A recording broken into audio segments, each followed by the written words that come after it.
So in 2017, when the Revelation 12 sign appeared over the Feast of Trumpets that year, I realized that something really significant had happened. And I know a lot of other people were hoping and praying that this was the sign of our rapture. What we didn't do, though, is we didn't really read Revelation 12 carefully.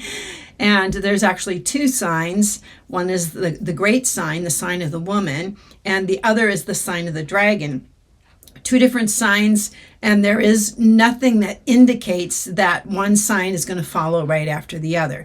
So we've been waiting for that second sign of Revelation, and that's the sign of the dragon, and I've talked about that in previous videos. But what I want to do today is actually take Revelation 12, that chapter, because I think Revelation 12 has the framework for the whole time period of the end times. And I've proved it to myself that you can actually use Revelation 12. You put in the events that are recorded in Revelation 12, you graph them or diagram them on a timeline, and then you can actually insert like all the other information into the timeline from Revelation 12. It's actually very, very amazing. What surprises me is that nobody's done this before.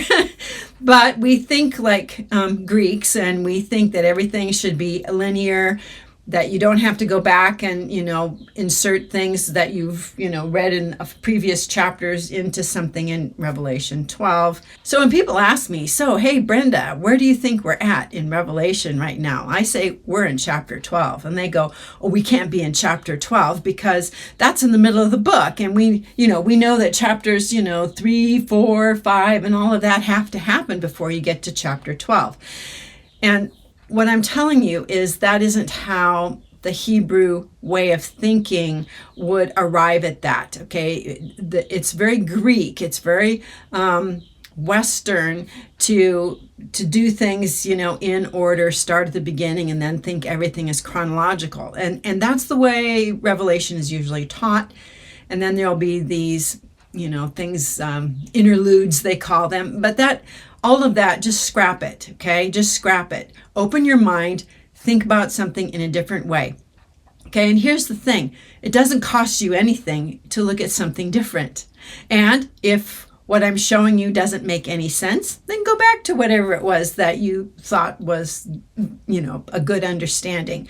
And I am going to do a video on why we don't all see things the same way when it comes to eschatology. Okay, because there's a very good reason why we don't all see things the same way. So I'm just praying that your eyes will be open today. We're going to go through Revelation chapter 12. We're going to graph everything out on a timeline. And what you'll see is that the whole end times, from the beginning with the Revelation 12 sign through the second coming of Christ, is all either named specifically or inferred by what we see. So let's start with Revelation chapter 12, verses 1 and 2.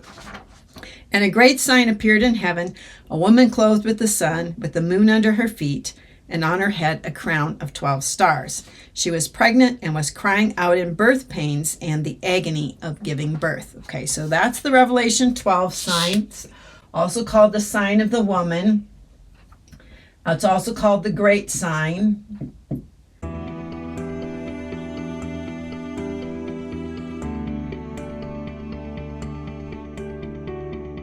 So there are a lot of people who say they take the book of Revelation literally. But when it comes to the great sign, they don't believe it's really a sign. They just sort of, I don't know what they do with it. They toss it out there, like poo-poo it. People who have like big followings, people who are teaching end time stuff, do not do anything with this. This is the sort of the don't touch you sign. And I did a video, I think it was called Revelation 12, the wrecking ball of eschatology or something like that. And I'll leave a link to it because this is a place, this right here, this sign is what puts the crack in most foundations of eschatology. Right? So the great sign took place in 2017 over the Feast of Trumpets. It was on Israel's 70th anniversary, 1947-48, Israel's 70th anniversary of becoming a nation, the great sign. Okay, so that's where it starts. And then we'll go on, Revelation 12:3. And another sign appeared in heaven. Behold, a great red dragon with 7 heads and 10 horns, and on his head 7 diadems. And his tail swept down a third of the stars and cast them to the earth. And the dragon stood before the woman who was about to give birth, so that when she bore her child, he might devour it. And she gave birth to a male child, one who's to rule all the nations with a rod of iron. But her child was caught up to God and to his throne. And we're just going to leave verse 6 for a minute. So what we have here is another sign.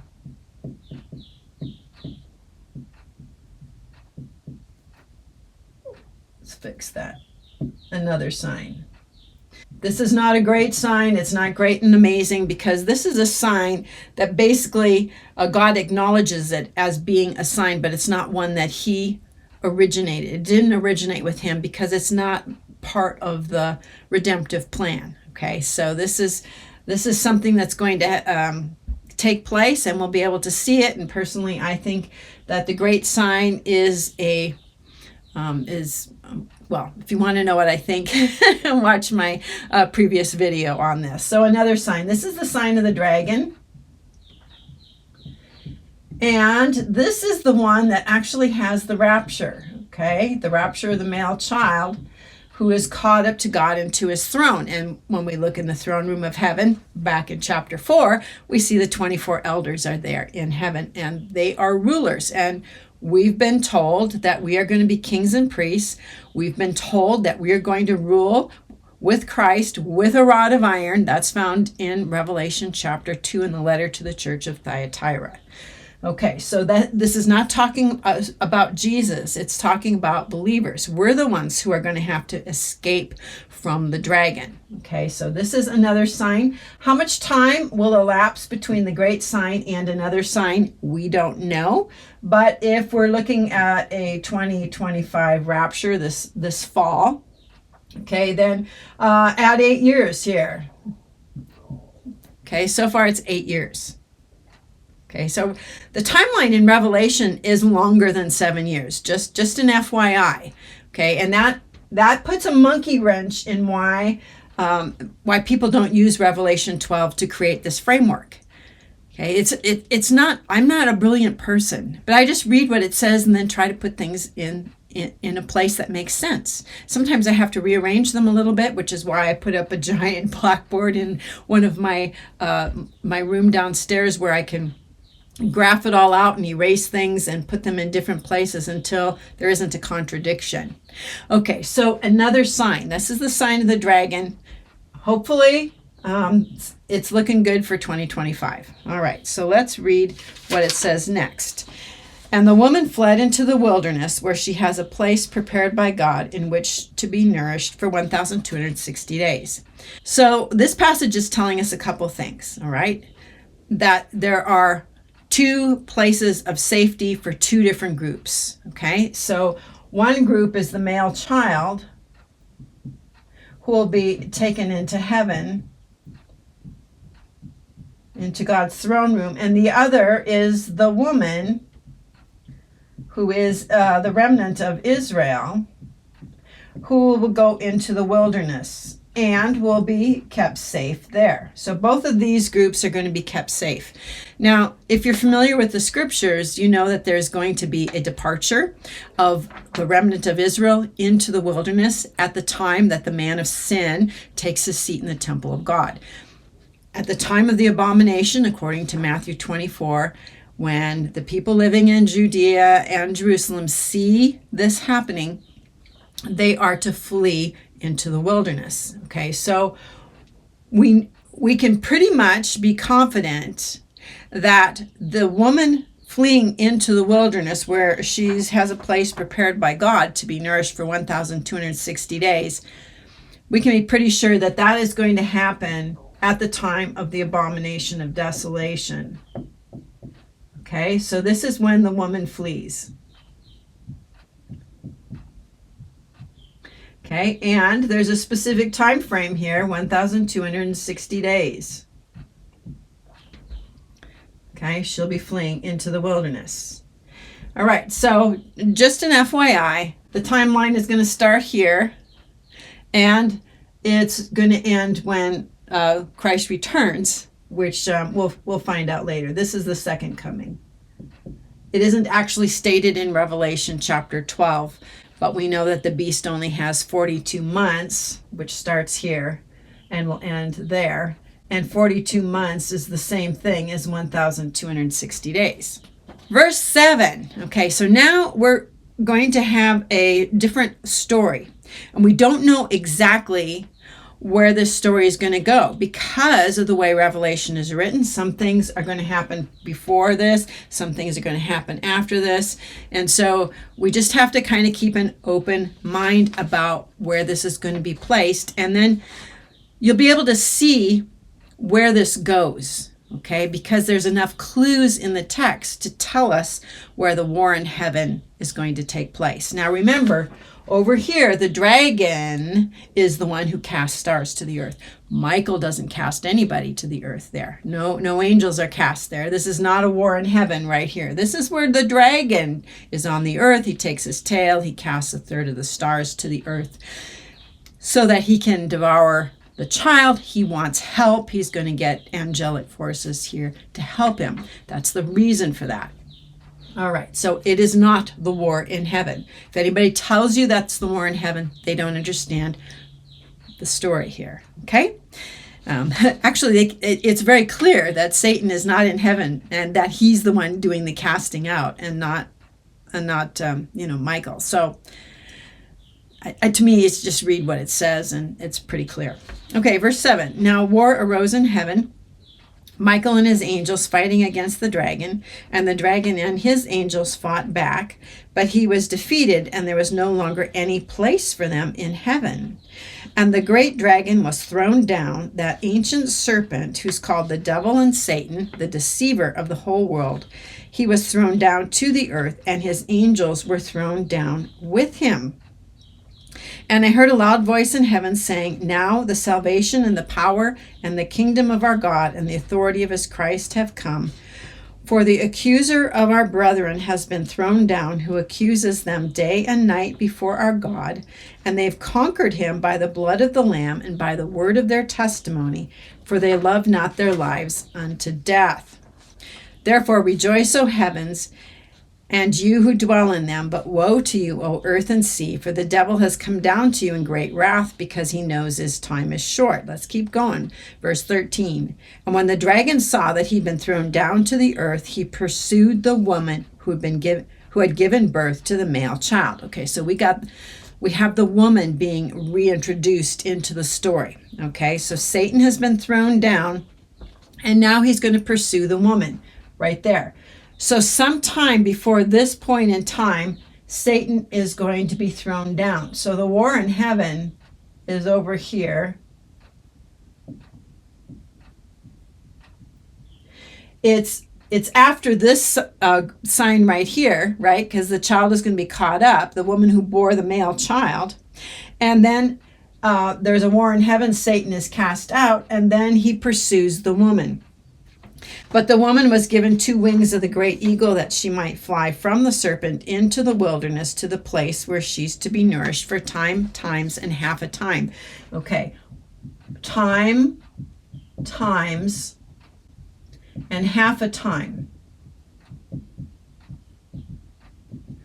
That is another way of saying 1,260 days or 42 months. This is a clue for us that we're talking about literal days, literal months.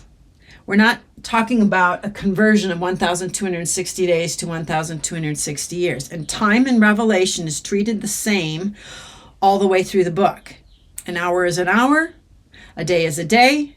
Okay, a great day is 1,000-year day. Okay, the great day of their wrath has come.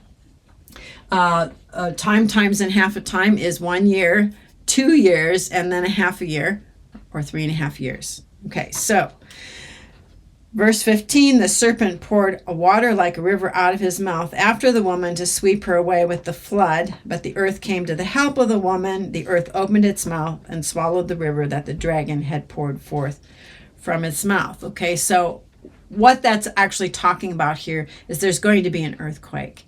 The dragon is going to try to capture the woman. He's going to use a flood of troops.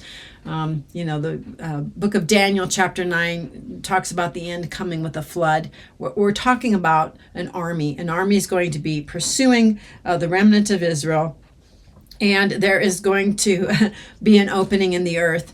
There's going to be an earthquake, okay? And we can trace the earthquakes also through Revelation. There's going to be an earthquake, and the earth will open up, and the remnant will flee through that opening. All right, so, and then the dragon became furious with the woman and went off to make war with the rest of her offspring, those who keep the commandments of God and hold to the testimony of Jesus. Okay, so the woman is going to flee into the wilderness. She's going to be kept safe. And so the dragon, who is cast out over here somewhere, is now going to persecute believers.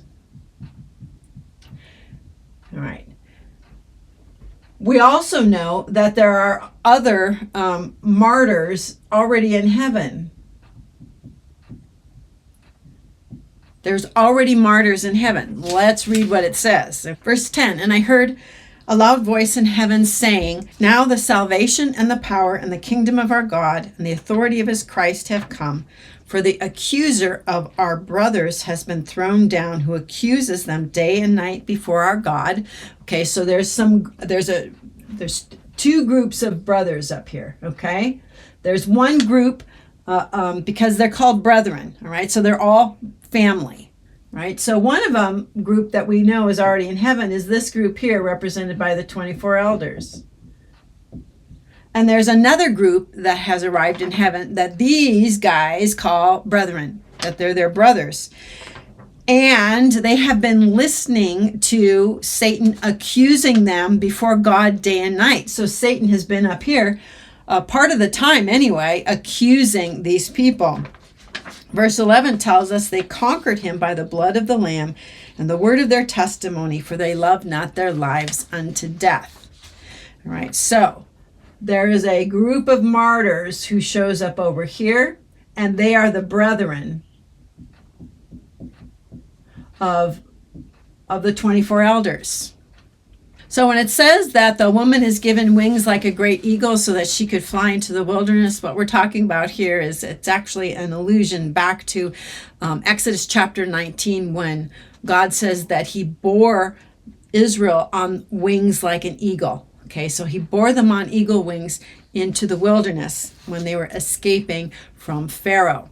So, all right, so if we were to map out the chronology of Revelation chapter 12, and you'll notice it's kind of all over the map here, but we know that the woman isn't going to flee back here, and we know we're given other clues that the flight of the woman is after Satan is cast out of heaven, and we know that Satan is in heaven accusing the martyrs, who are these guys' brethren. Okay? So here's the story in Revelation chapter 12. This is the timeline, okay? The great sign, 2017, that anchors us in the book of Revelation. We are waiting for another sign, the sign of the dragon. That is the one that's associated with our rapture. We're going to see the events that are associated with the sign of the dragon. It's important that you understand this, because when these things start to happen, when the stars start to fall, when these fallen angels start coming to the earth, okay, when there's a huge war in Israel, don't be alarmed. It's part of the sign of the dragon. Okay, and then we're given there's a certain amount of time. We're not exactly told in Revelation 12, but other chapters in Revelation provide additional information that's actually inserted into this framework.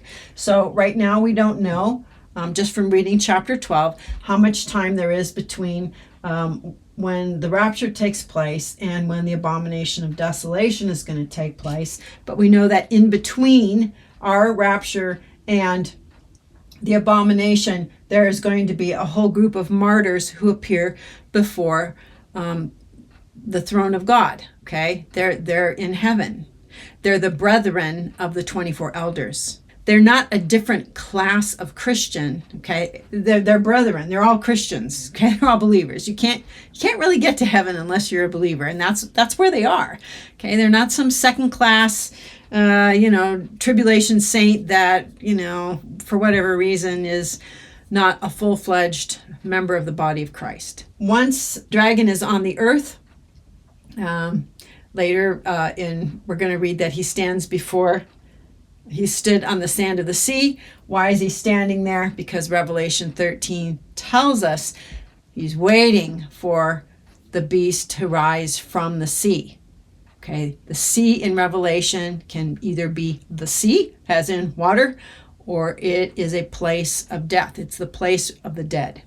And he is going to rise from the dead because Jesus has the keys to death and Hades. He's going to let it happen. Jesus is in full control of all of this. Satan doesn't make the beast rise from the dead. Jesus does. He has the keys to death and Hades. Okay, so the dragon's going to stand on the sand of the sea. He's going to wait for his son to rise. And then on the day of the abomination of desolation, that's when the beast will give his power, his throne, and his very great authority to the beast. And in Revelation 13, we're told that the beast will reign for 42 months. Just from what we've read in Revelation 12, we're not told how much time between this sign, the first sign, and the second sign, the sign of the dragon. We're not told how much time between our rapture and when Satan is cast out of heaven or the abomination of desolation. But we are told that there's going to be 3.5 years. Okay, this is all solid here. This last part here is very solid. 3.5 years. Where the woman is fleeing for 3.5 years, believers are being persecuted for 3.5 years. The dragon is ruling for 3.5 years. It's all very clear. It's more questionable over on this side. Okay, we don't know exactly. Once this event right here happens, once the sign of the dragon takes place and we're raptured, we're going to know how much time is between there and there. Okay, and really how much time elapsed between there and there. Timing will all of a sudden become pretty clear.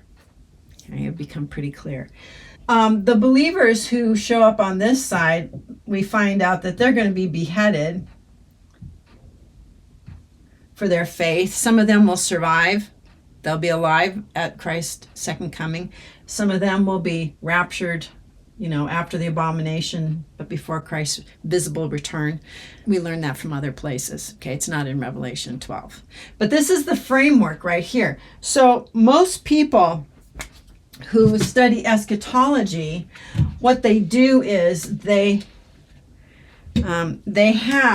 start out with a 7-year tribulation. This is the framework that they start out with, and then they have to fit all of this stuff into that. It's not possible. Okay, it's not possible to take all of this and fit it into all of that. From the abomination over here, yes, you can fit all of this down here. That all fits really nicely. But over here, we can't fit all of this because already we're at 8 years and this only allows for 3.5. Okay, so what this tells me is that if you've got a 7-year tribulation, if everything in Revelation has to fit into a 7-year timeline, that's not possible. It's not possible. The only way that can work is if you decide that the great sign isn't anything, that Jesus was the male child who was caught up because Satan was going to get him. Okay. And then you can just sort of scrub those out, and then you have to ignore any kind of a rapture that's being talked about here. Okay. You have to insert other things that are not in the book of Revelation. Okay, that are not there, like a peace covenant and all of that. not in the book of Revelation. People want to say that that's the rider in the white horse. No, it's not. No, it's not. Any leader who comes out on a horse, a war horse, okay, a donkey is an animal of peace. Jesus came riding in on a donkey, the Prince of Peace.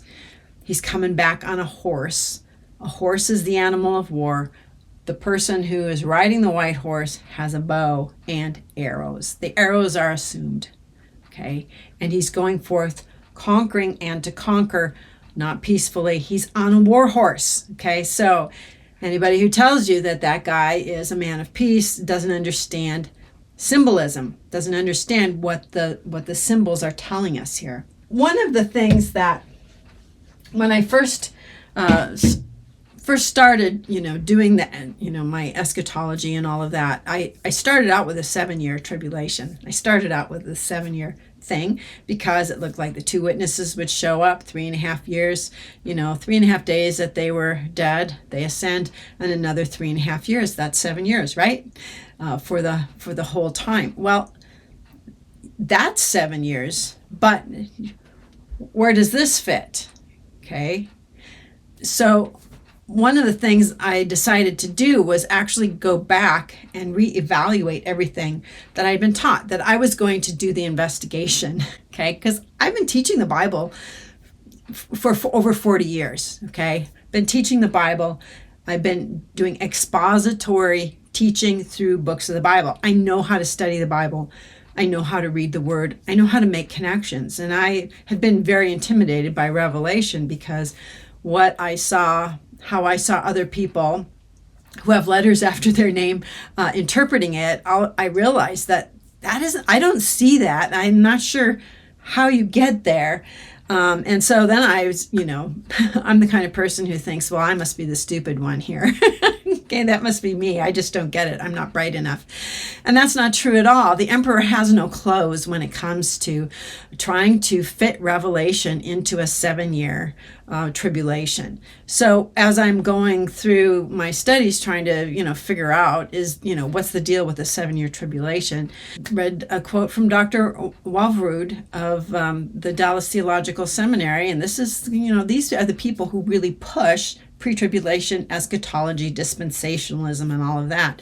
And he said, well, the 7 years is only can be known by inference. And I'm like, you know what? This is all really clear here. Why would the 3.5 years preceding be only by inference? All right, so I started searching, and one of the things you have to realize is that you can start searching for the truth anywhere. And if things that are true will stay true and things that are false will show up to be either false or they need to be tweaked a little bit. Okay, so one of the things I did, I was like, okay, well, I'm going to read Revelation. I'm going to study Revelation. I'm just going to read what it says. I'm not going to try to superimpose some other kind of doctrine on it as much as possible. Please, Jesus, help me not to do that. And if there's a 7-year tribulation or 7 years of the wrath of God, it's going to show up. It's going to be there. Okay, but as I'm doing this, it ain't there. Okay, I'm putting puzzle pieces together. I'm doing with the other chapters kind of what I've done here. And there's no 7-year tribulation. There aren't 7 years of wrath. The day of the Lord doesn't mean what you've been told it means. There is no such thing as the tribulation. And if you look at the word tribulation in the book of Revelation, a lot of that tribulation happens to believers. Okay? So, I mean, if you just read what it says and you take it at, symbolic face value, what the symbols are telling you, what the Old Testament allusions are alluding to, you can come up with something that's far more detailed and far more interesting and doesn't do violence to the text. Okay. Anybody who says that this wasn't a thing, the Revelation 12 thing did not take place, it is, I just don't know what to say. What are you looking for then? And it's clear that Revelation 12 isn't history because this hasn't happened yet. The woman hasn't fled into the wilderness. Satan hasn't been cast to the earth. Heaven hasn't been cleansed. When the cry goes out, now the salvation and the power and the kingdom of our God and the authority of his Christ have come, for the accuser of our brothers has been thrown down. The salvation and the power and the kingdom of God has come to heaven because heaven is finally clean. And then at the seventh trumpet, which is over here after Christ's visible return, basically the same thing is being said. Praise God, the kingdoms of this world have become the kingdoms of our Lord and of his Christ. The goal is for Christ to rule on earth. And I know a lot of preterists think that the goal is for Christ to rule in heaven. Well, if that's the case, Satan still has access up there. He's still showing up. I don't think heaven is clean yet. And Christ is supposed to rule on earth. The kingdoms of this world have become the kingdoms of our Lord and of his Christ, and he shall reign forever and ever. Okay, that's when finally the earth is cleansed. And who is it cleansed of?